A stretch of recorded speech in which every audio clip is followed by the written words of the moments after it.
Só isso. Então, a nossa live de hoje, né, vai ser a professora Adriana de Assis Rangoni, que vocês já devem conhecer aí, né, que é considerada um must na área de avaliações. Ótimo. Né? Obrigada. Então, a nossa amada mestre, ela é engenheira civil, né, formada lá pela Universidade Federal de Juiz de Fora. Ela possui o MBA em Gestão de Negócios pelo IBMEC, deve ter sido no tempo que você morava no Rio, né? Aí você nos deu... Está fechado. Esse foi em Belo Horizonte. Esse foi em Belo Horizonte. O mestrado é que foi no Rio, nessas terras boas aí. E é mestre em Engenharia Civil pela UF, né? Aqui pertinho, gente. Atuando há 20 anos em Engenharia Civil. Isso aqui, professora, a senhora não deveria colocar no seu currículo, porque 20 anos... Não, eu falo isso. Eu falo isso nas aulas, quando a gente faz avaliação, né? Falando aqui de avaliação, que a idade é variável indiscreta. É uma modalidade que eu criei na aula. Ela é coordenadora e professora de alguns cursos de engenharia civil e nos dá o prazer, a honra, né, de ser professora dos cursos de IMBEC, tanto dos de pós-graduação como dos cursos de extensão, que um deles é o básico, né, de avaliação de imóveis urbanos, o avançado, que agora ela está fazendo o avançado, que antes não dava tempo, né, professora, para dar tudo num módulo só, né? Então, realmente. Dividiu o cursinho em duas partes e já de antemão já avisa que esse curso ele permite que vocês façam o credenciamento junto aos bancos conveniados, né, que exigem para vocês serem vereadores. Então, aproveitem bastante. Vou passar a palavra para ela. Queria ressaltar para quem chegou há pouco, né, que coloque no bate-papo a sua cidade, saber até onde a gente está indo. E também a gente vai testando o som de vocês, saber se todos vocês estão ouvindo bem agora. Está todo mundo ouvindo bem? Bota a mãozinha, né? Aquela mãozinha assim, que tá tudo ok. Eu gostaria de pedir também que, de vez em quando, alguém se mostrasse a carinha, né, professora Adriana? A gente que é professora, a gente adora... bom. Gosta, a gente gosta. Então, de vez a em quando, gente gosta. Mostra uma carinha para a gente. Sou eu. A gente conhecer um pouquinho. Estou aqui. Eu estou aqui. Então, vou deixar vocês agora com a professora e mais tarde, outra coisa. A gente abre um finalzinho, assim, né, uns 10 minutinhos finais, a gente abre para perguntas, né? A gente deixa ela aí falando, explicando, vocês vão anotando as duvidazinhas, no finalzinho a gente abre para perguntas. A gente também está com transmissão simultânea pelo YouTube, né? E se por acaso alguém cair aqui, né, resgata lá, porque pode ser que a sala já esteja totalmente completa aqui, né? Vocês não consigam entrar de novo, mas não tem problema, é só entrar lá no YouTube e vocês continuam participando. Uma excelente live para vocês. Passo então para a professora Adriana. Boa noite. Boa noite. Obrigada, Solange. Boa noite, gente. Tudo bem? Como a gente agora... Estão me ouvindo bem? Deixa eu, né, primeiro ver isso, tá? Beleza. Agora, esse mundo nosso novo, né, do remoto, eu já acho que eu estou dando aula, não acho nem que eu estou na live. E aí, a gente que gosta de dar aula, que faz isso porque gosta também, vai dar aula, não vai fazer live, né? Mas, enfim, a Solange já me apresentou, né? Eu sou engenheira civil, eu sou de Juiz de Fora, mas atualmente eu moro em Belo Horizonte. E esse tempo todo aí, a gente vai trabalhando na área de engenharia, e aí os colegas, que eu acredito alguns aqui já devem ser da área, porque a gente vai falar do método evolutivo, então talvez alguns já trabalhem na área com os outros métodos, né? E aí eu brinco que a idade para a mulher é variável indiscreta, que não existe na nossa modalidade de trabalho, mas para nós existe aí. Mas tudo bem. Fora isso, nós vamos compartilhar aqui, a ideia dessa live foi porque a gente tem um momento diferenciado agora, com mais um edital de credenciamento aberto, e que tem chamado muita atenção de algumas pessoas, que é o edital do BNDES, que está proporcionando aí para a área de engenharia civil e arquitetura 4 atividades dentro da avaliação urbana, né? E dentro dessas atividades aí, a gente vai falar do método evolutivo, que é esse objetivo nosso aqui da live, tá? Eu vou passar aqui com vocês hoje, possivelmente, a apresentação ela vai ser um pouquinho mais rápida, porque senão vira aula mesmo, se deixar eu vou dando aula, não tem jeito. Mas com o objetivo da gente falar realmente quais são os requisitos do método evolutivo. Não é que a gente vai passar aqui, pessoal, como que é o método de forma geral, para falar isso.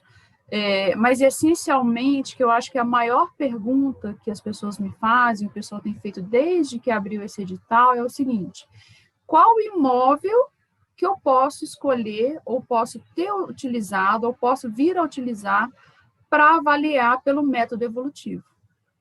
Porque não adianta, gente, fazer um laudo, né, que é uma até das perguntas que foi feita e eu vou respondê-la mais para frente, ou até agora mesmo, não adianta eu simplesmente querer esse método para cumprir um requisito de um edital e apresentar um laudo, se ele não estiver de acordo com o momento certo de ser feito. A gente sempre joga muito assim a medicina com a engenharia, né?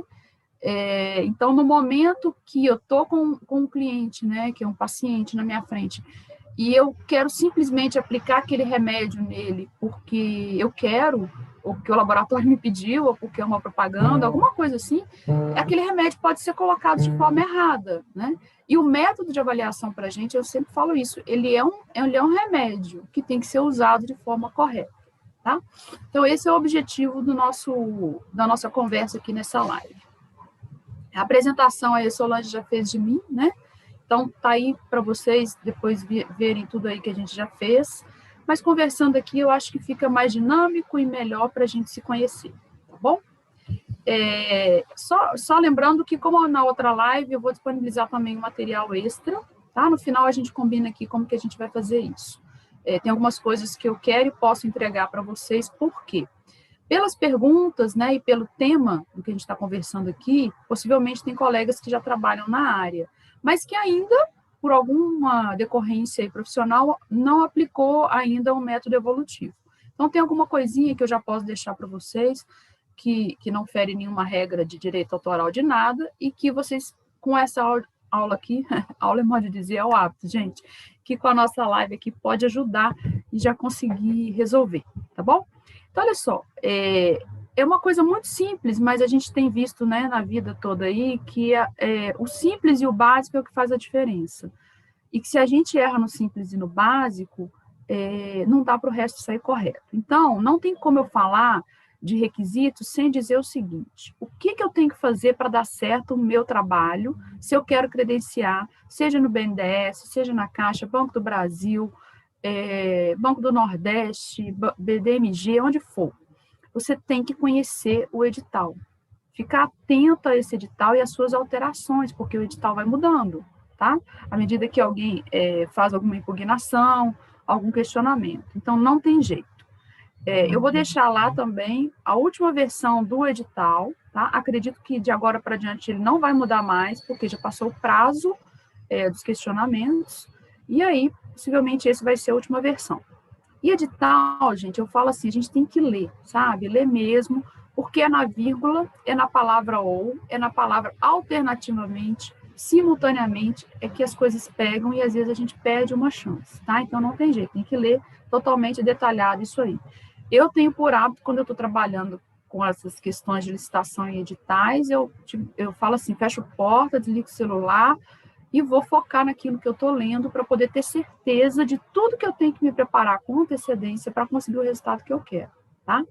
Então, eu chego até a ser chata nesse caso, me deixa quieta que eu preciso olhar isso aqui. Então, como algumas pessoas, eu vi algumas perguntas na hora da inscrição aqui da live, que perguntaram ainda de empresa, eu fiz só esse destaque aqui dos requisitos de habilitação da empresa, porque nós já fizemos uma outra live de credenciamento, até que o INBEC me convidou, e lá eu detalhei mais as questões de empresa, tá? Então, falando de licitações de engenharia, pessoal, não tem muito mistério. A gente tem que seguir os requisitos de apresentar que a sua empresa está em dia. Então, o que é uma empresa estar em dia? Primeiramente, ela tem que existir, tá? Para os trabalhos de credenciamento, a maioria dos bancos, eu vou falar maioria porque um dia a coisa pode mudar no futuro, a gente precisa ser pessoa jurídica, tá? Então, tem que ter um CNPJ. Qual tipo de CNPJ que eu vou abrir? Aí é uma questão de você conversar com o contador. E sobre esse detalhamento do tipo de CNPJ, na outra live tem. Então, quem topar depois, assiste a live que a gente fez sobre credenciamento, que lá tem alguma coisa mais detalhada, tá? Mas, essencialmente, tem que ter uma empresa. E a gente tem que comprovar todas as regularidades. Então, é só pensar assim, no âmbito municipal, estadual e federal. Municipal, comprovar com a prefeitura, que está em dia. No âmbito estadual, para as empresas que têm inscrição estadual, por exemplo, a minha empresa não tem, porque eu sou consultoria de engenharia, então não tem inscrição estadual, eu sou isenta, mas eu pago uma taxa para o estado, onde está a minha empresa, então eu também preciso dessa certidão estadual. Federal, aí a gente está falando de Receita Federal, dívida ativa, FGTS e INSS. Adriana, eu não tenho funcionário, não tem problema, o seu contador vai ter que cadastrar sua empresa no FGTS e mandar alguns relatórios e emitir um documento que você vai ter como tirar nos próprios sites, tudo isso é tirado online, né? A CND da sua empresa para o FGTS e INSS, tá? Então, tem que comprovar isso tudo. Fora isso, a gente tem que comprovar também que a empresa está no CREA. E aí tem todo aquele requisito de ter um ART, um responsável técnico e tal. Então, não vou detalhar para que a gente possa aproveitar o nosso tempo no que a gente quer falar especificamente desse método. Bom, então convido quem não assistiu a assistir a live do credenciamento. E os requisitos de habilitação técnica que nos interessam mais agora nesse momento.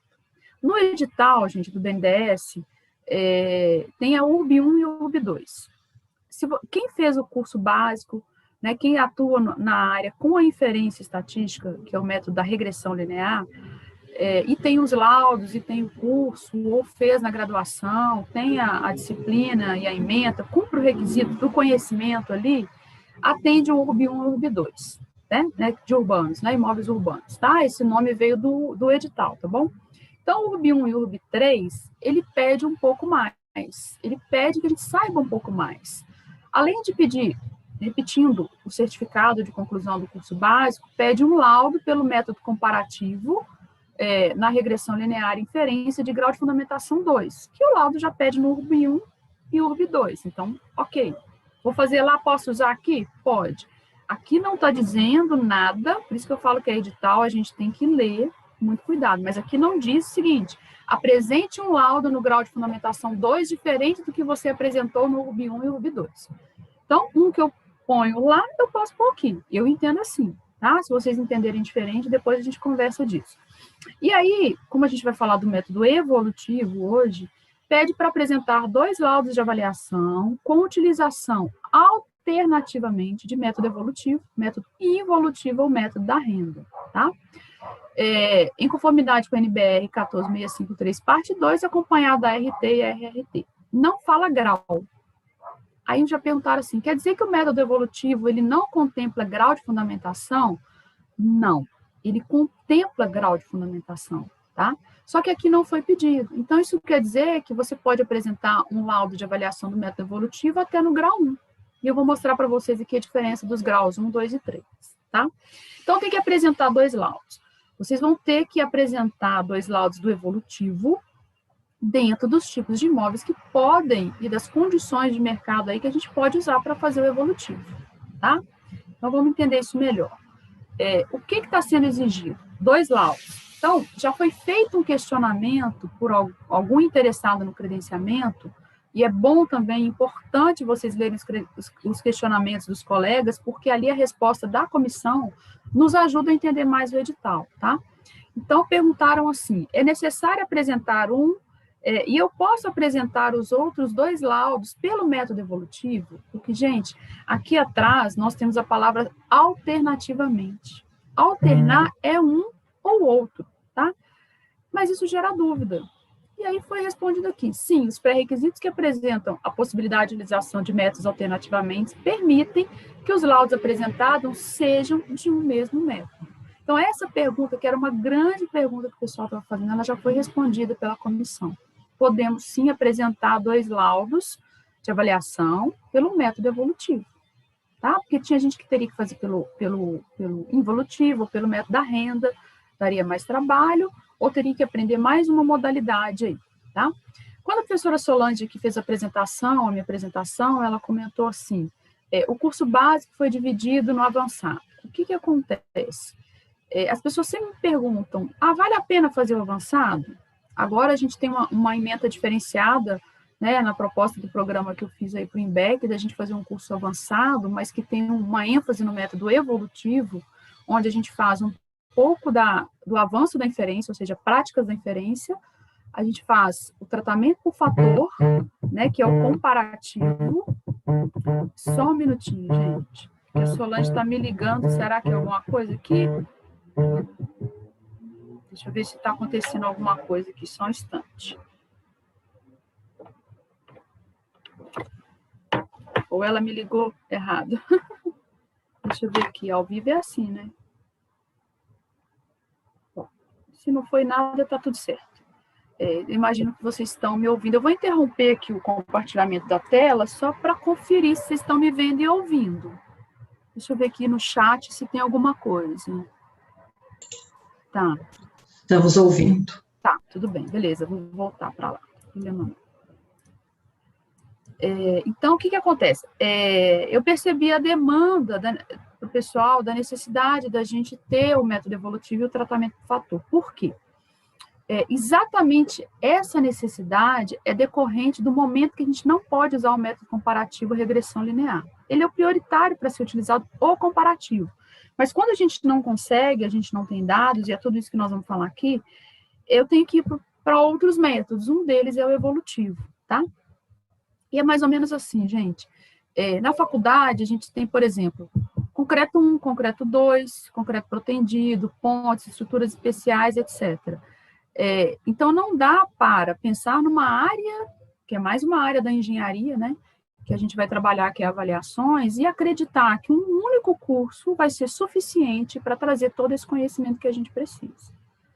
Você está dizendo que a gente não aprende tudo ali? Com certeza, porque se nós temos, né, em várias áreas da engenharia, 3 ou 4 disciplinas para cada coisa, tanto nas estruturas, quanto no saneamento, quanto nas estradas, etc., não dá para a gente pensar que uma única disciplina é suficiente, né? Um único curso é suficiente.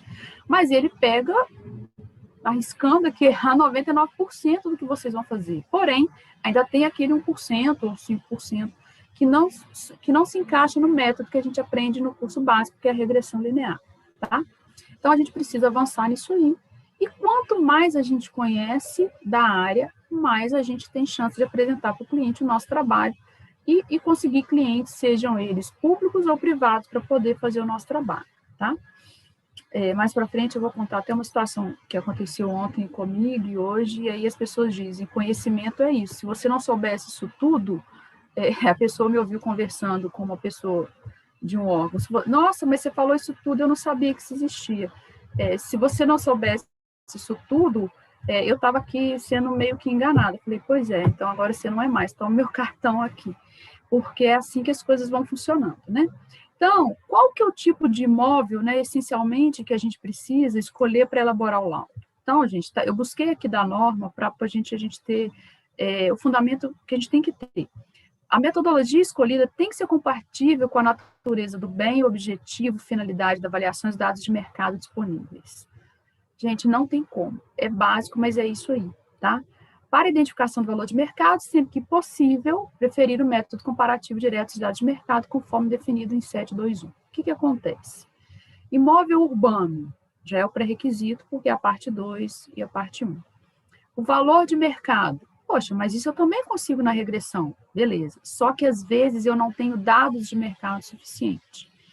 E quando nós estamos falando em dados de mercado suficientes, nós temos que lembrar o seguinte, eu vou mostrar aqui nos slides, mas nós temos que lembrar o seguinte, o método comparativo, ele se divide em 2, tá? O tratamento por fatores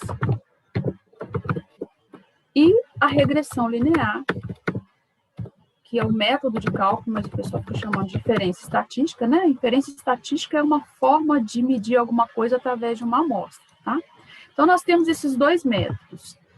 No tratamento por fator, se a gente olhar a tabela, nós vamos olhar juntos, até 12 elementos, 12 dados, né? A gente consegue aplicar o tratamento por fator. Teoricamente, a partir disso, ou seja, 13, eu já poderia fazer uma regressão linear.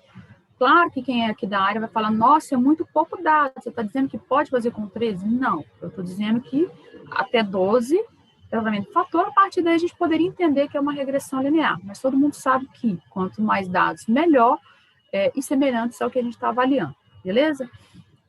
E aí, o que acontece? Suponha que nem para a regressão linear a gente tenha dados suficientes para fazer, tá? A gente não tem. Então, a gente não poderia aplicar esse método aqui, teria que ser só o tratamento do fator. Só que o que acontece? Vamos supor que você está fazendo avaliação de um imóvel e você tem apenas 2 dados, tá? 2 dados, não dá para você aplicar aqui o tratamento do fator, que no mínimo são 3. Então, o que você vai dizer? Poxa vida, eu não tenho elementos suficientes para comparar. Aquele imóvel que eu estou avaliando, ele é quase um imóvel único, tá? E aí eu preciso ter uma forma de determinar o valor desse bem. Qual método que eu vou usar? Outros. Qual que a gente vai propor e comentar aqui? O evolutivo. Então, o que é o método evolutivo? Essencialmente, ele pega o terreno mais a construção, tá? É isso aí que nós vamos fazer. Praticamente, é quase que fazer um orçamento da edificação, né, do custo dessa construção. E se nós estamos fazendo um orçamento, nós estamos fazendo na data atual, a gente tem que depreciar esse bem para chegar na situação que ele está hoje. Às vezes o imóvel tem 20 anos, 30 anos, 40 anos, tá? Então, pessoal, não pode ser assim. Eu quero fazer um apartamento. Só que, de repente, o apartamento tem quantidade de dados suficientes para você fazer o tratamento de fator ou regressão linear. Então, não pode usar o evolutivo só para apresentar o laudo do jeito que você quer. E você também vai ter que justificar no seu laudo a metodologia escolhida.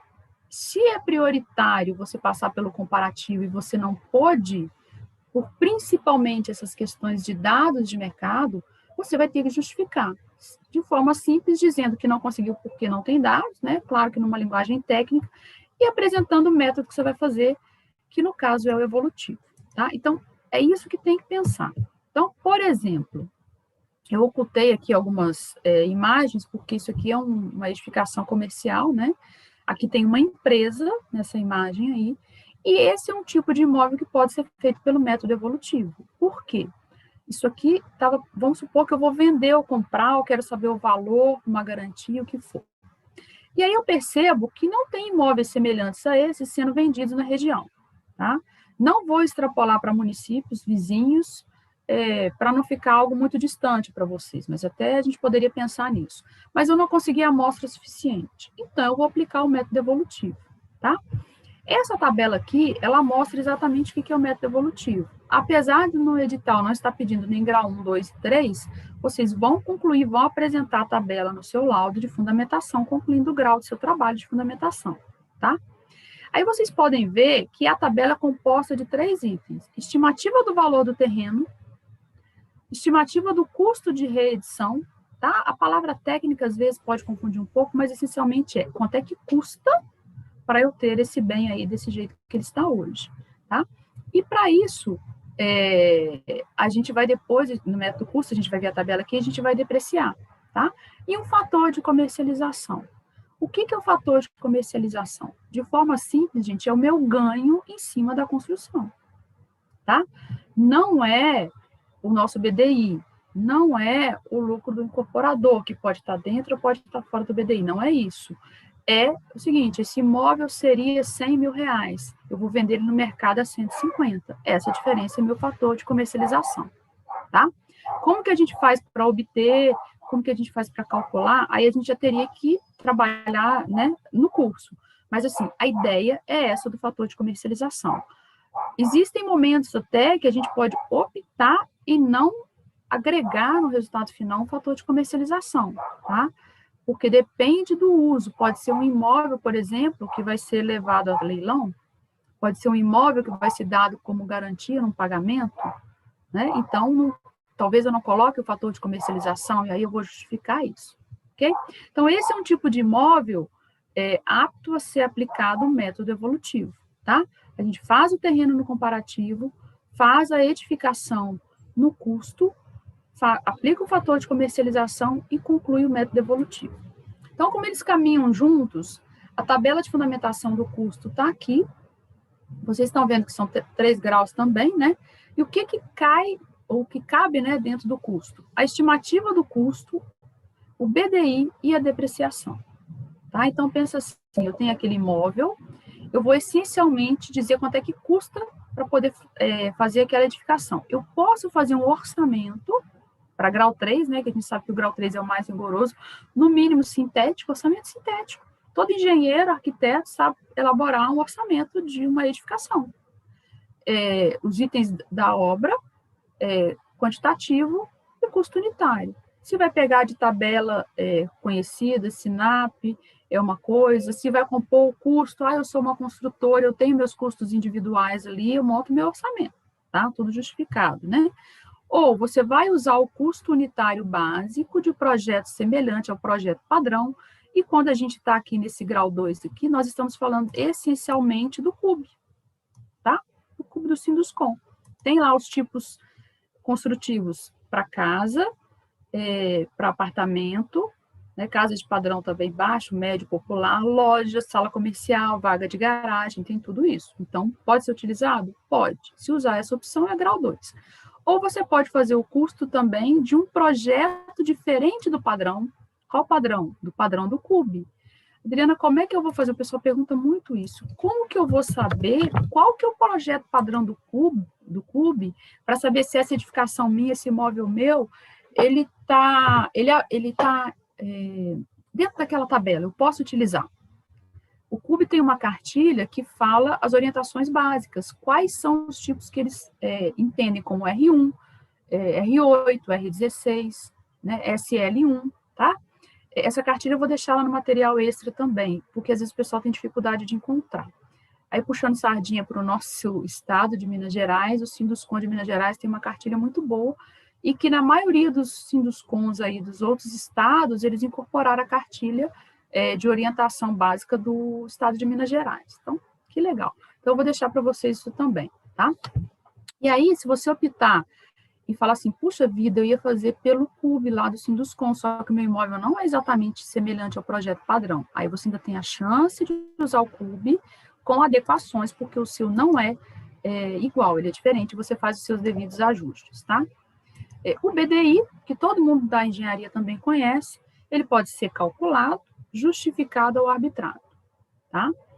A depreciação física, ela pode ser calculada de modo a você recuperar o bem para deixar no estado de novo. Então, eu pego aquele edifício ali, né, aquela edificação, vamos falar assim, você vê que ela tem um tempo já de construção, e ela pode ter alguns reparos, etc. Eu vou montar um orçamento paralelo para dizer quanto que eu gastaria para deixar no estado de novo, tá?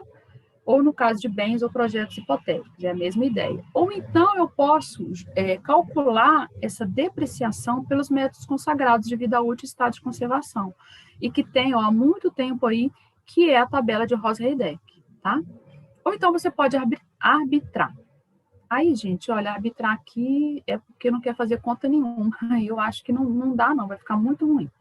Tá, aqui é permitido pela norma, mas assim, a maioria das edificações a gente consegue pelo menos aplicar a tabela de Ross-Heideck. Eu acho que para fazer um trabalho bacana, pelo menos isso, tá? É muito tranquilo de usar, não tem muito mistério, não. E aí, o que é o custo de benfeitoria e o que é depreciação, né? Eu trouxe aqui também da norma o que é benfeitoria, porque, assim, quando a gente está na área de avaliações, a gente lida muito com, às vezes, os contadores e os advogados, eles entendem benfeitoria de uma forma diferente da gente. Então, eu não estou entrando aqui no mérito se é uma benfeitoria útil, se é aquela benfeitoria para, é até difícil falar essa palavra, aformoseamento, né, voluptuária, eu não estou entrando nesse conceito, não. Apesar de ter tudo isso definido na nossa norma de avaliações, tá? A benfeitoria para a gente é qualquer edificação que esteja ali, tá? De forma, assim, doida, até a casinha do cachorro. É uma benfeitoria, tá, Adriana? É um absurdo, só para vocês entenderem que aquilo tudo que está sobre um terreno é uma benfeitoria. E aí a gente vai elaborar o custo de construção disso aí, tá? E aí, como eu falei, o CUB sempre adotado o estado do avaliando. Eu já peguei trabalhos que as pessoas estavam num estado e pegavam o CUB do outro estado. Não pode. Seu imóvel está no estado do Rio de Janeiro, pega do Sinduscon do Rio de Janeiro. E outra coisa, o CUB do mês anteriormente publicado. Nós estamos aqui no início de novembro, possivelmente o de outubro já está publicado. Eu fiz um trabalho em outubro e eu peguei o de setembro, tá? Então, tem que pegar sempre do mês imediatamente anterior. E aí, exatamente por eu estar trabalhando com o custo de uma construção que seria, por exemplo, outubro de 2020, e a edificação é, por exemplo, de 1994, eu tenho que depreciar. E vamos usar a tabela de Ross-Heideck, tá? Então, tudo isso que eu estou falando, vocês vão usando para pensar no tipo de imóvel que vai abranger esse tipo de método aqui, tá? E aí tem aqui, ó, a estimativa do custo, né? E eu trouxe mais uma coisa para quem às vezes já é da área, que às vezes com esse bate-papo nosso aqui da live, pensa assim, eu já consigo trabalhar e fazer o que eu tenho que fazer com essa conversa aí. É o quê? Se eu vou fazer orçamento e se eu vou usar o CUB, eu preciso de uma área, porque o CUB é preço por metro quadrado, não é isso? Qual que é o preço por metro quadrado, na verdade, qual é o custo por metro quadrado da edificação? Se é custo por metro quadrado, eu preciso ter a área da edificação. Como é que eu vou usar, Adriana? Se por exemplo, naquele slide que você mostrou o edifício ali, tem a vaga de garagem, tem o jardim, tem o pilotis, que eu não sei o que tem lá dentro, né? Porque vocês não viram tudo, mas, por exemplo, pode ter um escritório, tem banheiro, pode ter vestiário, pode ter um pátio lá atrás. Como é que eu vou transformar isso tudo numa área, porque o cubo é um número único, né? Então, a gente usa o conceito da área equivalente de uma outra norma que é super importante de trabalhar, que é a NBR 12721. Então, essa página da NBR, das áreas equivalentes, eu vou deixar também para vocês lá no material extra, tá? Então, a gente tem que fazer isso. É o mesmo raciocínio que a gente usa quando a gente faz planta de valor, né, PGV, com o objetivo da cobrança do IPTU. Quando você olhar a área edificada no seu IPTU, não é exatamente a área interna privativa principal. Ela tem outras áreas que são incorporadas ali de forma equivalente. Por quê? Concorda comigo que o preço ou custo para construir uma piscina não é o mesmo que da casa? O metro quadrado de uma piscina não custa a mesma coisa que o da casa, vamos dizer assim, a parte interna que eu vivo, tá? A área da varanda também não é a mesma coisa. Aqui, ó, estacionamento sobre terreno. Eu, por exemplo, eu não fiz garagem, eu fiz só uma rampa de acesso e estacionamento sobre terreno.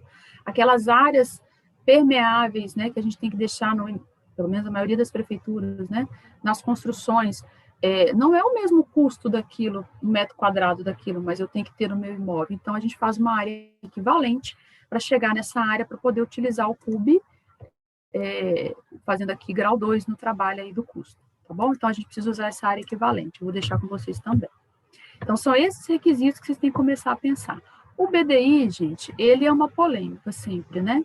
Não vou entrar aqui no mérito daquelas discussões do Tribunal de Contas, porque nós estamos pensando aqui que estamos avaliando, em princípio, nós vamos pegar um imóvel privado, imóvel de um particular, né? Que seja ainda uma entidade, pode ser um CNPJ, não tem problema, pode ser uma empresa. Então, eu estou fazendo o custo, eu não tenho que limitar o lucro nem o BDI, tá? Então, por exemplo, eu trouxe aqui para vocês a cartilha do Sinduscom Minas, da Câmara da Indústria da Construção Civil, com uma sugestão de BDI. Então, 39%. Eu vou deixar com vocês essa cartilha também, tá? Então, eu trouxe de onde? Eu justifiquei. Eu não calculei o BDI, mas eu posso calcular, Adriana, eu sei quanto que é meu lucro, quanto que é a minha administração central, minha despesa financeira, porque eu faço orçamento toda hora para licitação. Então, eu tenho justinho a minha planilha de composição do BDI. Posso usar? Pode. É calculado, apresenta isso na sua memória de cálculo, que no caso da avaliação pelo método evolutivo, você vai estar justificando, vai estar fazendo grau 3, tá? E arbitrado. Aí, arbitrado, eu brinco que é o chute autorizado, né? Coloca quanto você quiser. Mas eu acredito que a gente tem que ter pelo menos um mínimo aí, então pega de uma tabela reconhecida, alguém que já justificou esse trabalho para a gente. Eu sempre falo isso. Mas pode arbitrar? Pode, tá? E aí, gente, o valor de mercado desse imóvel vai ser o quê? O valor do terreno mais o custo da benfeitoria, tá? Isso aqui é só para vocês verem o final de uma das planilhas que eu trabalho, o valor do terreno, valor de reposição do imóvel, fator de comercialização, eu deixei aqui praticamente branco para não gerar muita polêmica, e o resultado da avaliação está ali. E como a parte 1 da norma, ela serve para todas as outras partes, a gente pode, não é obrigado, arredondar até 1%, tá? Tomar cuidado com isso também e com o uso lá do campo de arbítrio, tá bom? E aí eu vou avançar aqui para as perguntas, porque aí fica mais prático. Uma das perguntas foi assim, que o pessoal colocou lá: como que eu vou proceder quando somos impugnados sem motivo claro? Gente, isso aqui é de forma genérica, né? Eu não sei se já aconteceu com essa pessoa impugnação, por exemplo, dentro do método evolutivo, né, para um edital, e como a gente comentou aqui do BNDES, eu não sei dizer se é isso. O que a gente tem que entender é o seguinte: nós estamos tratando de entidades públicas, né?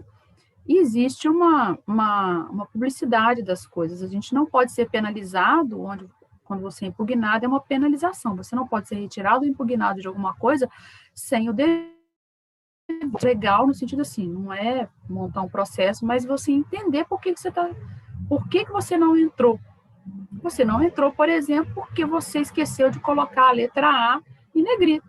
Alguém tem que te falar isso, né? E se a letra A em negrito era uma exigência, se você não cumpriu a exigência, você está entendendo que você realmente não entrou porque você errou. Mas se você cumpriu os requisitos, você tem que entrar. Então, o que eu digo? Peça para quem te impugnou que te apresente as razões da impugnação. Não tem como. Impugnou e pronto, acabou. Qual motivo? Não existe isso, tá? O órgão tem que trazer para a gente a resposta, não pode ser assim. Corretores de imóveis podem fazer avaliação utilizando o método evolutivo? Gente, corretor de imóvel não pode fazer avaliação. Essa é a nossa briga, entre aspas, né, no bom sentido. Todas as profissões são importantes, eu falei isso em todas as lives, tem que falar isso. A profissão de corretor é para vender, é para comercializar. Eles fazem o PETAM, né, o famoso parecer técnico de avaliação mercadológica, mas eles não podem fazer avaliação. Já comentei nas outras lives das impugnações de editais que eu fiz aí, alguns foram aceitos, outros não, alguns editais são revisados, outros não. Infelizmente, como quem analisa em alguns momentos são advogados, o pessoal da parte jurídica, eles entendem que o corretor pode, mas não pode. Tá? A NBR 12721 está explícita que é engenheiro de avaliações, então não pode fazer. Tá? É muito complicado, né? Porque se for assim, o corretor ele faz até de rural, ok? E mais ainda, gente, pensa aqui, ó, quem não conhecia está conhecendo o método evolutivo agora. Tem que fazer o custo da construção. O corretor vai conseguir fazer orçamento de uma edificação? Será que ele vai entender o CUB, o que está sendo colocado ali no CUB? Ele entende o que é um BDI? Tá? O que é uma depreciação? Sabe? Então, assim, não é a profissão deles, tá? Então, não. A resposta é não. 2 laudos completos, um de apartamento, outro de terreno, são suficientes para o credenciamento? Aí a pergunta não está completa. Porque se for para as atividades URB 1 e URB 2, está. O que você está falando URB 1? Pensando aqui no BNDES, tá, gente? URB 1 e URB 2. Porque lá pede 2 laudos de avaliação na regressão linear com grau de fundamentação 2, no mínimo 2, né? Então, são suficientes. Apartamento dá para fazer? Dependendo do município, sim, porque você tem dados suficientes. Terreno dá para fazer? Dá. Agora, terreno dá para fazer no método evolutivo, que faz o terreno no comparativo e o custo? Não, porque não tem uma edificação ali, tá? O apartamento vai dar para fazer? Vai, mas você vai ter que mostrar que não tem dados suficientes para você fazer o comparativo. Tá? É aquilo que eu falei lá no primeiro slide. Então, toma cuidado.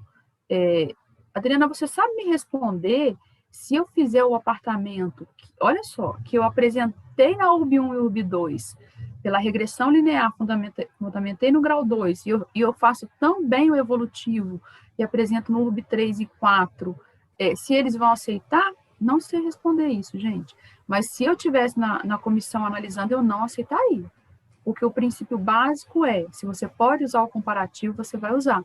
Você está me provando através de um laudo que você usou, e aí você está querendo arrumar um argumento para trazer para uma outra atividade, aplicar um outro método simplesmente para credenciar. Eu entendo que se você fez isso, você não sabe nada do método evolutivo. Você não entendeu o método evolutivo. Não tem outra forma de eu falar. Você está provando que não entendeu o método, tá? Então, eu não aconselho fazer isso. Toma muito cuidado. Qual a diferença da elaboração do laudo através do método evolutivo dos demais? Nenhuma. Tá? Em termos de laudo, nenhuma. Por quê? O laudo, gente, ele está na parte 1 da norma, tá? E eu sempre falo isso, o laudo é um relatório técnico. Quais são os requisitos dele? Todos aqueles. O que vai diferenciar? Os anexos, o texto, a finalidade, o objetivo. Mas os itens básicos lá, que a gente tem que colocar para ser um laudo na modalidade completa, ele é o mesmo. Vai diferenciar o que você vai preencher, então não tem diferença, tá? Então, seguir a parte 1 da norma, modalidade completa, não tem diferença. O que vai diferenciar é o conteúdo que você vai colocar ali dentro. Por exemplo, se estivesse fazendo na regressão linear, você iria apresentar como anexo, talvez, os relatórios do software que você está utilizando. Se você não usou lá uma variável proxy, né, quem fez o básico já sabe, uma variável qualitativa proxy, onde você usou o padrão de acabamento através do cube, se você não usou essa variável lá na regressão, você não precisa apresentar no seu anexo a tabela do cube. Agora, na regressão, se você usou, tem que apresentar, e se você usou, não fez o orçamento sintético, mas usou o cube para fazer o custo da construção no método evolutivo, a tabela vai ter que estar em um dos seus anexos. Tá? Então, as diferenças são essas, dependendo do método que você vai apresentar. Eu posso usar uma avaliação de apartamento no método comparativo de dados de mercado e refazer pelo evolutivo? Não. Você está provando, olha só que coisa interessante. No caso, a mesma avaliação enviada para o cadastro do BNDES, eu nem vi que a resposta era a mesma, senão nem teria trazido. Mas olha só, se eu faço o método comparativo regressão linear, eu tenho dados suficientes para fazer. Se eu tenho dados suficientes para fazer, eu sou obrigada a trabalhar com o método prioritário comparativo regressão linear. Aí eu vou e pego esse mesmo imóvel e apresento ele no evolutivo. E justifico que não tem dados para eu poder fazer lá. Não pode. Não pode. Ou você tem ou você não tem. Tá? Então não pode não. O BNDES exige que as avaliações sejam realizadas por tratamento científico, o credenciamento aceita pessoa física, não aceita pessoa física, e ele exige tratamento científico, sim, no momento que ele exige para as atividades URB1 e URB2, a regressão linear, tá? Então, sim, ele exige, mas nessas duas atividades aí. E também na URB 3 e 4, né, gente? Porque um dos laudos tem que ser pela regressão linear, tá? Outra pergunta aqui. Quanto ao credenciamento junto ao BNDES, faltou o aqui, ó. O mesmo pode ser utilizado para credenciamento junto à Caixa e demais instituições financeiras? Sim, sim. Porque, olha só, o que o banco está te pedindo? Me mostre que você sabe fazer. Então, você vai usar um laudo que você fez e vai apresentar. A não ser que um edital venha no futuro, Caixa, Banco do Brasil, qualquer outra instituição, e diga assim, o seu laudo tem que ter tal coisa. Não consigo nem imaginar o que seja fora aí do que é exigido pela norma, tá? Mas te peço uma coisa específica. E aí você vai ter que mudar o laudo para encaixar naquilo que está sendo pedido ali. Fora isso, não. O mesmo laudo pode ser utilizado. O laudo é um trabalho seu que você está usando para mostrar que você sabe fazer, tá? A outra pergunta, utilização de inferência estatística em laudos judiciais é indicada? Sim, sim. Eu sou suspeita por falar, gente, porque assim, eu já dava aula de estatística muito antes. A estatística é uma ferramenta para fundamentar os nossos trabalhos, os nossos cálculos. Se eu tenho, de um lado, num processo judicial, um cálculo feito pelo método comparativo, tratamento do fator, e eu tenho um outro feito pela inferência estatística, todo fundamentado, de forma correta, com variáveis certinhas, com modelo adequado, e com dados suficientes, não tem como dizer que o tratamento do fator é melhor do que a inferência. Não tem como dizer, porque a inferência, ela te mostra todos os números ali de verdade. O fator, ele é um fator que pode ser estimado, arbitrado. Na inferência, o fator ele é calculado, é o próprio coeficiente de elasticidade. Então, assim, não tem como. Tá? Uma coisa que eu calculo não pode ser melhor daquilo que eu estimo e que eu pego emprestado de alguém, por exemplo, que vocês sabem que é fatores pegos de tabela. Tá? Então, sim, ela é muito indicada. Sempre que você puder, dê preferência para fazer a inferência. Quase que rimou, né? Quais são as maiores aplicações do método evolutivo na avaliação de imóveis? Então, todo momento que você tiver uma edificação urbana, que você não consiga dados para comparar e fazer o método comparativo, seja no tratamento do fator, seja na inferência. Essas são as edificações. E aí a gente percebe muito isso nas pequenas cidades, né? Nos imóveis comerciais, hotéis também. Não vou entrar no método da renda, não. Mas a gente pode pensar em hotel, uma escola. Quantas escolas eu tenho para comparar que estão sendo vendidas? Às vezes é só aquela ali, tá? Aquele imóvel da escola.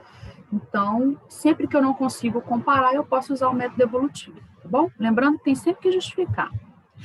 Terminei. Então, é isso tudo que eu queria falar para vocês, né? Como eu comentei no início, não ia demorar muito, porque senão a gente acaba virando aula. A essência do método evolutivo é isso que a gente comentou. Os contatos estão aqui, né? Desculpa, para tirar dúvidas se precisar, conversar, tá? Nós vamos deixar o material aí junto com o IMBEC, né? Um material extra para vocês. Eu espero que tenha ajudado. Eu vou dar uma olhada aqui agora no chat para eu ver se tem pergunta. Se não tiver, eu vejo com a Solange como é que a gente faz as perguntas. Tá, o Ricardo perguntou assim, arquiteto pode, engenheiro e arquiteto podem? Podem, arquiteto pode também. Quiser os slides, tá, isso. Tá, manda lá para o Anderson, que além dos slides, a gente vai ter esse material todo que eu falei que a gente ia colocar para vocês. Então, olha só, avaliação é uma atribuição das profissões de engenharia civil e arquitetura, então pode fazer também, tá? Se aprendeu na graduação, ótimo, não precisa fazer nenhum outro curso, senão tem que fazer o curso para aprender a fazer, e ainda que não se exigisse lá nos editais, porque tem que aprender a fazer. Então, não sei cozinhar, por exemplo, então eu tenho que fazer um curso para cozinhar, eu tenho que aprender alguma coisa que eu não sei, tá? Essencialmente é isso. Nós temos a pergunta da Luciana, que ela está perguntando até quando fica aberto o credenciamento do BNDES. Luciana, por favor, dá uma olhadinha no edital. Lá no edital deve estar dizendo quais são as datas limites, né? Até quando que vai o credenciamento. A gente tem só Mas ele está aberto, essa é rápida, Rosângela, dá para responder para ela. Ele tá vigente por 5 anos, tá? Eles colocaram lá a vigência, esse edital está vigente por 5 anos. Sempre eles colocam assim, posso suspender o fechamento de entrada de documentação a qualquer momento, tá? Porque, às vezes, por algum motivo interno, a gente não sabe, mas pode acontecer. Então, eu sempre falo o seguinte, todo mundo sabe isso, né? Chegou primeiro, bebe água fresca, né? Então, não percam tempo, vamos fazer logo para poder entrar e garantir a nossa vaga, tá?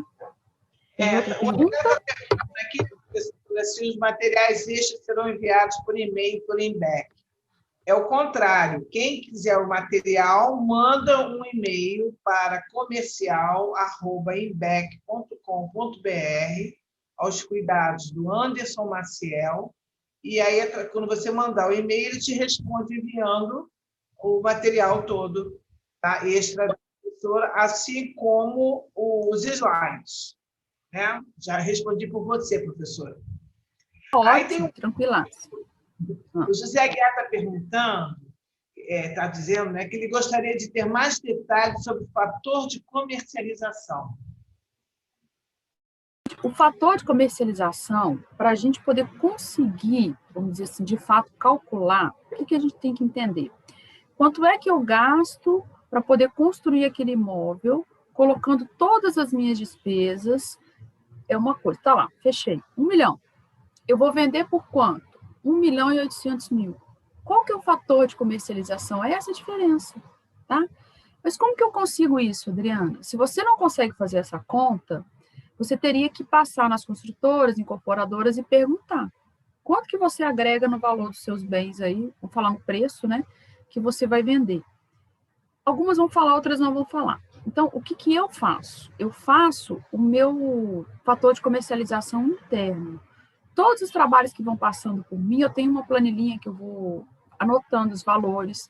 Quando chega um trabalho que eu tenho projeto e que eu tenho orçamento, eu anoto, aí eu começo a ter fatores que eu posso justificar, vamos supor, para Belo Horizonte, Minas Gerais, Rio de Janeiro, Niterói, Vitória, no Espírito Santo, eu não sei de onde tem mais gente aqui, Goiânia, por exemplo, tá? Bairros também, né? Bairros, porque também tem um tipo diferente de imóvel. Fator de comercialização para casa pode ser um, para loja é outro, um prédio comercial é outro, uma escola seria outra, tá? Então, é isso, é quanto que eu vou ganhar em cima daquilo ali, ok? E aí, a gente tem que pensar sempre o seguinte, não está escrito que a gente tem que calcular isso, a gente poderia até fazer uma regressão auxiliar para chegar no fator de comercialização, e aí a gente tem que lembrar o seguinte, toda a área de avaliações, ela está muito amarrada ao mercado imobiliário. Então, um fator de comercialização que antes eu conseguia, por exemplo, dobrar o valor do imóvel, pode ser que hoje eu não consiga porque as pessoas não vão comprar, tá? Então, talvez a minha pesquisa de 2 anos atrás, eu consolidei, vamos supor, todas as casas de condomínio em Belo Horizonte, na Zona Sul, olha como que eu estou especificando, em todas as casas em condomínio em Belo Horizonte, na Zona Sul, tem fator de comercialização 3, tá? 3 vezes aquele valor. Isso aconteceu, por exemplo, 2 anos atrás. Hoje, de repente, não é mais a mesma coisa.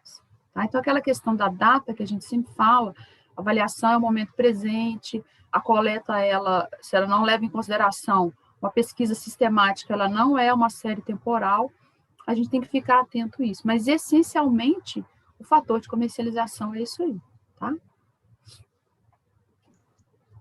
Agora tem uma afirmação... Inclusive, quem quiser fazer artigo aí sobre fator de comercialização, estou às ordens, viu, gente? Eu fico sempre procurando gente para fazer artigo junto comigo, porque demanda trabalho, né? E a gente não ganha dinheiro para fazer artigo. Mas quem gosta de estudar e publicar, eu falo que eu estou sempre procurando gente, tá? Então, podem me chamar aí que a gente trabalha junto. Olha só, o Douglas, ele está dizendo o seguinte, corretores de imóveis não podem fazer avaliações, certo? Mas nós, engenheiros, utilizamos as avaliações que eles fazem para compor nossas amostras para o MCDDM. Parou aí. Douglas? É isso? Correto, Douglas. Eles não podem fazer a avaliação, mas eles podem determinar o preço. Essa é a diferença. Quem faz o curso comigo sabe daquele slide que eu falo. Vocês não prestam muita atenção nele, mas ele é essencial. Preço é aquilo que vem do anúncio que a gente coleta. O valor a gente calcula, tá? E é exatamente porque a gente calcula o valor que o preço dele, como é que eu vou dizer assim? Não posso falar isso, mas entre aspas não importa. Por quê? Se o preço dele tiver, entre aspas, errado, tanto para mais quanto para menos, isso aparece no cálculo. Aonde que isso aparece? Gente, isso é bonito demais, gente. Aparece no resíduo. Aparece no F. Quando você faz a significância do modelo, e você compara um modelo com outro, por exemplo, e o seu F está baixo. Você está errando muito aquela parte que você não sabe explicar, que vem daquele conceito do modelo de preço hedônico, que o povo, às vezes, não liga muito nesse raciocínio, mas é isso. Então, assim, deixe que eles coloquem o preço que eles quiserem e nós vamos calcular para fundamentar o nosso trabalho. Se esses preços estiverem muito diferentes, isso aparece como resíduo, às vezes vira até um outlier, e a gente vai analisar se fica ou se sai, tá? Qual que é o problema disso, do preço estar na mão? Espera aí só um minutinho aqui, acho que está passando um monte de coisa aqui.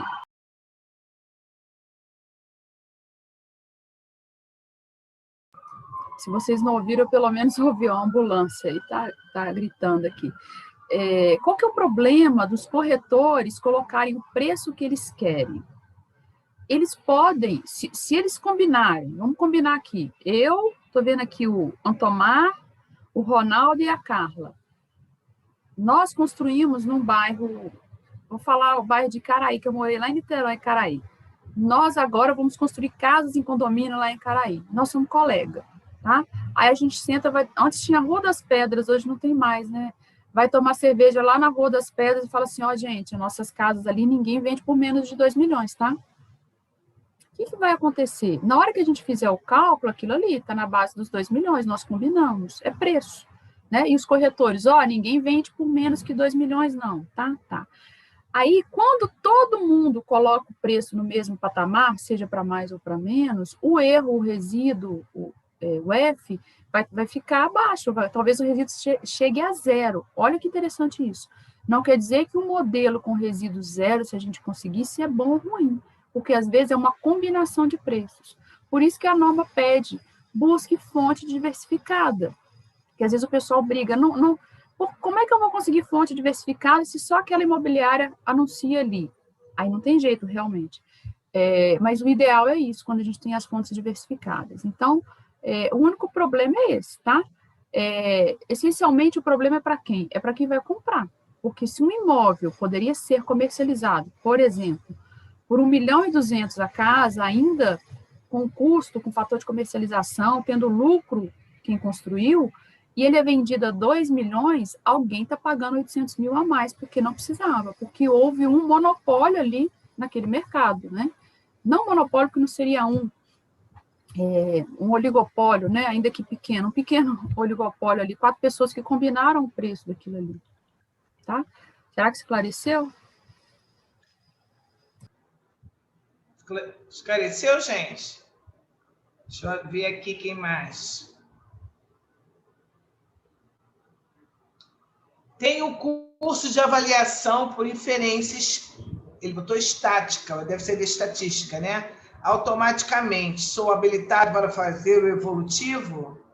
Sim, gente, qualquer pessoa que fez o curso básico de avaliações com método da regressão linear está apta a fazer o método evolutivo, tá? Adriana, eu não vou fazer laudo da regressão linear, eu só quero aprender o evolutivo porque eu tenho um cliente ou uma demanda e eu estou percebendo que no meu município é isso, eu não vou credenciar. Posso fazer o curso evolutivo? Pode, tá? Só que é o seguinte, no curso evolutivo, pelo menos se for com a gente aqui, eu não posso colocar os conceitos iniciais, porque eu tenho que partir do princípio que o pessoal já sabe alguma coisa, tá?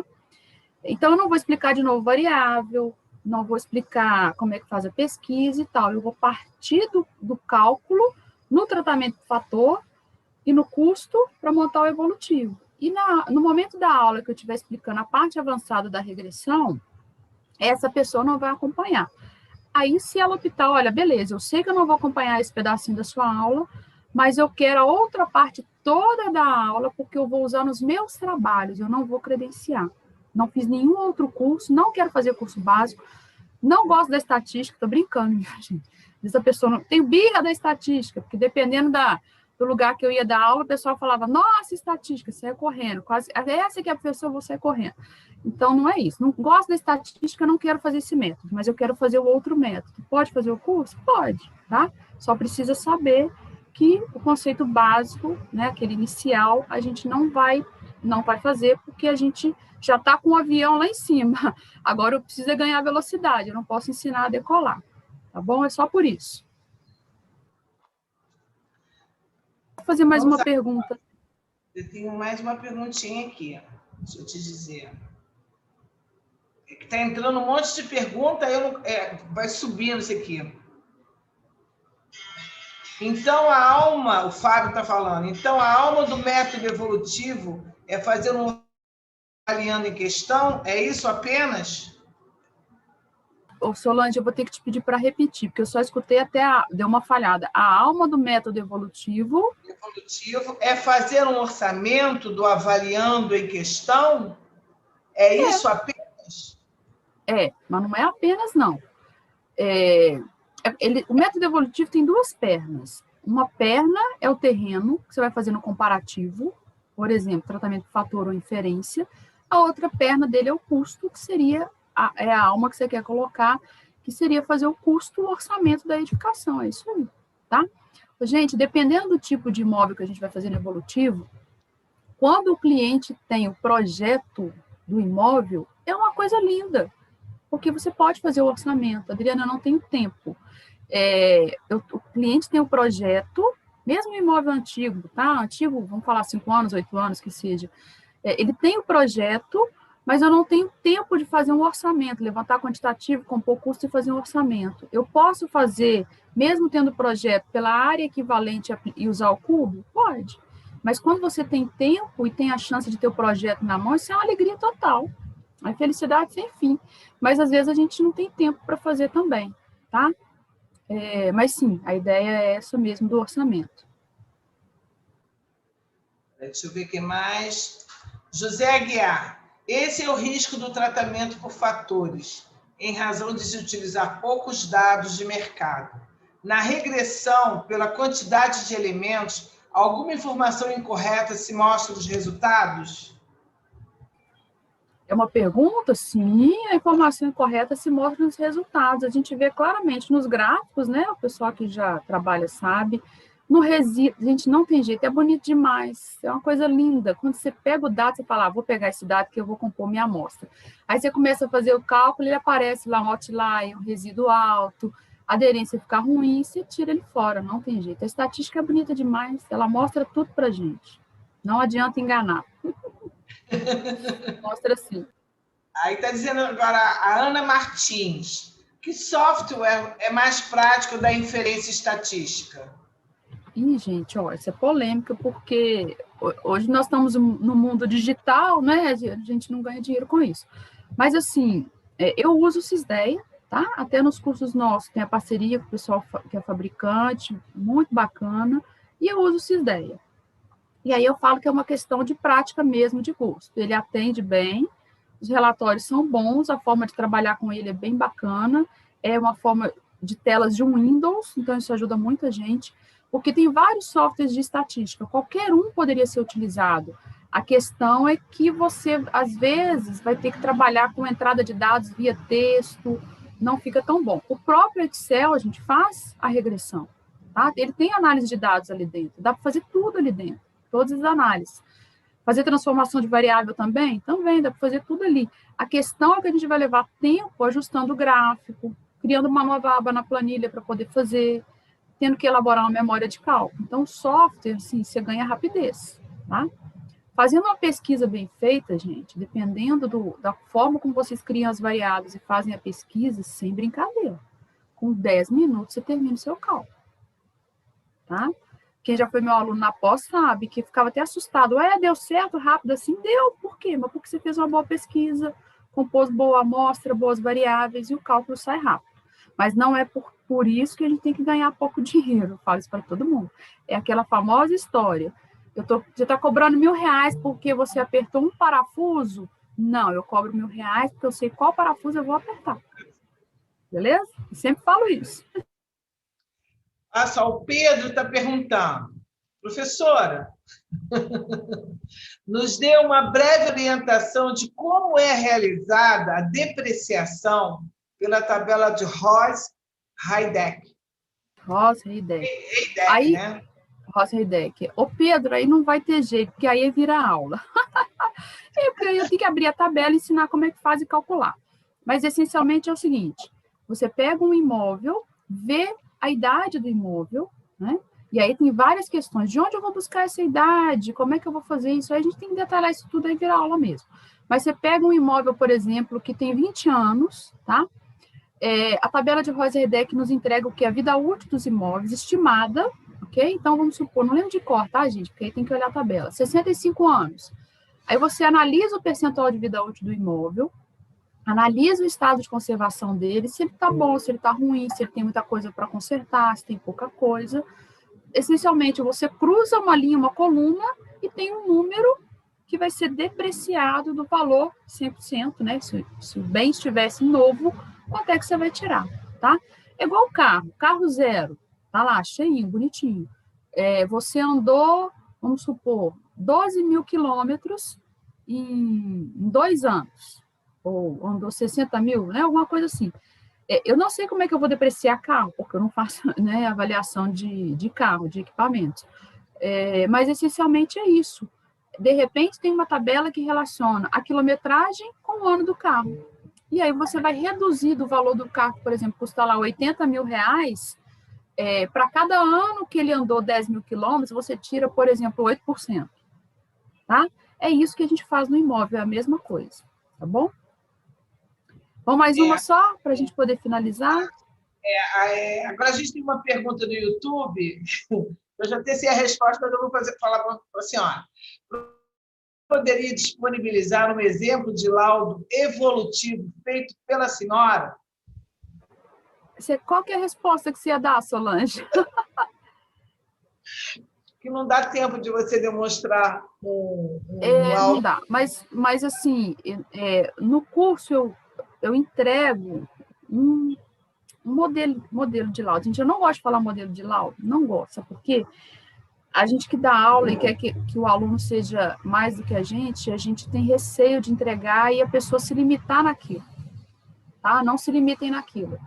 Mas eu entrego sim. Mas não precisa preocupar, gente, porque o laudo nada mais é do que um relatório técnico.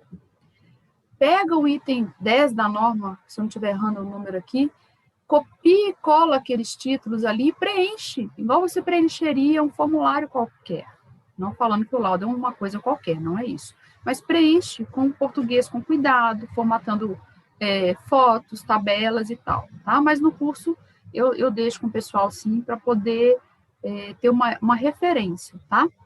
Mas tudo isso muda a partir do momento que, se você, por exemplo, estiver fazendo um imóvel no evolutivo, né? Eu fiz um trabalho que entreguei há pouco tempo, eu não tinha projeto, tá?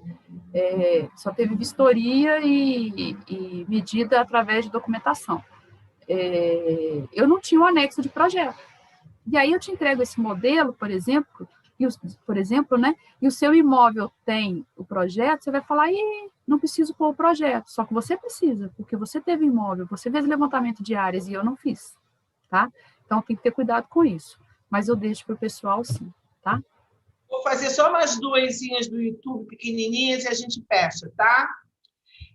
Uma, ela tá perguntando, eu, como não sou credenciada ainda, posso já me cadastrar para o método evolutivo, no caso, o nível mais elevado? Pode, porque você tem que ter o curso básico, se já fez ou não. Não cadastrou, mas vamos supor. Já fez o curso básico, tem o certificado, ou às vezes ainda não fez nenhum laudo, faça os laudos do método da regressão linear, faz o evolutivo e entra. Ou então opta, por exemplo, se não quiser agora, faz só os dois, o URB1 e o URB2, tá? Gente, mas o método evolutivo, ele tem um nome bonito, mas ele não é difícil, não. Aprendendo a parte do comparativo, que é, por exemplo, tratamento de fator que a gente vai ver, a parte do custo é aquilo que mais aprendemos na faculdade de engenharia, tá? Que é a professora Solange que dá aula de orçamento. É levantar quantitativo e fazer custo unitário. BDI todo engenheiro conhece. Não é isso, Solange? O que a gente tem é uma possibilidade na norma de simplificar e não necessariamente ter que levantar quantitativo e compor custo unitário quando a gente faz a área equivalente e usa o cubo. Olha que bonito. Tá? E aí ele acaba se tornando até mais rápido. E a nossa última pergunta professora, há espaço para engenheiro eletricista nesse credenciamento do BNDES? Tem sim, tem nos equipe, eu estou com o edital aberto aqui. Uai, peraí, gente, eu falei que eu ia deixar o edital aberto aqui, que se alguém fizesse pergunta do edital, eu teria ele aqui.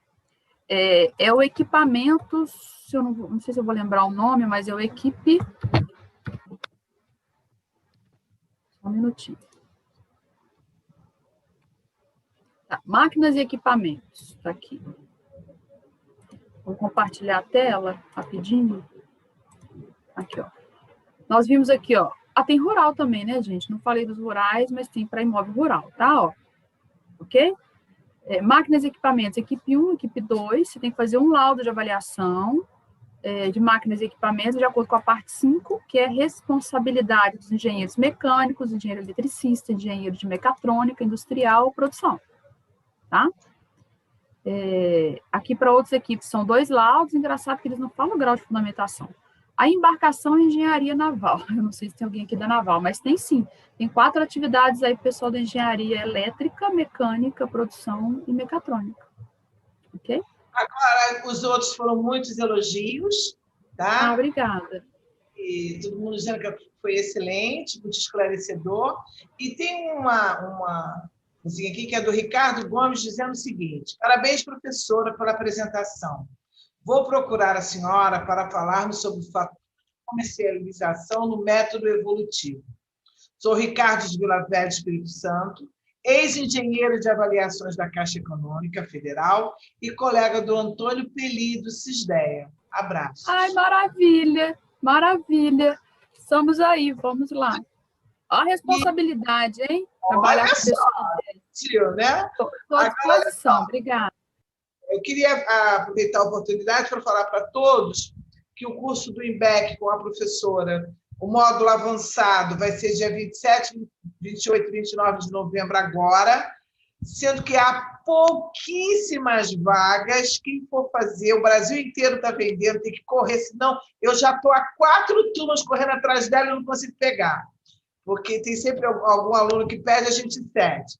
O módulo básico, tá? Vai ser isso aí para a Karen ouvir, a Karen que está com a gente. É dia 18, 19 e 20 de dezembro. Esse, então, tem uma procura absurda. Gente, nós vamos comemorar o Natal juntos fazendo esse curso. É isso aí. No final do domingo, nós vamos cantar Jingle Bell. É isso aí. Professora, você vai dar aula perto do Natal? Quando antes me procurou, eu vou, gente. Eu dou aula porque eu gosto. Também nós estamos na pandemia, né? Estou quietinha dentro de casa. Mas, assim, vamos lá, vamos fazer, porque virou o ano, aproveita o recesso, faz os laudos e entra para trabalhar, é isso aí, né? A única coisa boa é que a gente faz o Natal virtual, né, professora? Na aula do básico, faz o Natal virtual. Vamos fazer o Natal virtual, é isso aí. Então, eu só tenho a agradecer, né, a todos, obrigado pela presença de vocês, para mim é um prazer estar aqui, e se deixar mesmo vir a aula, por isso que a gente vai limitando, né?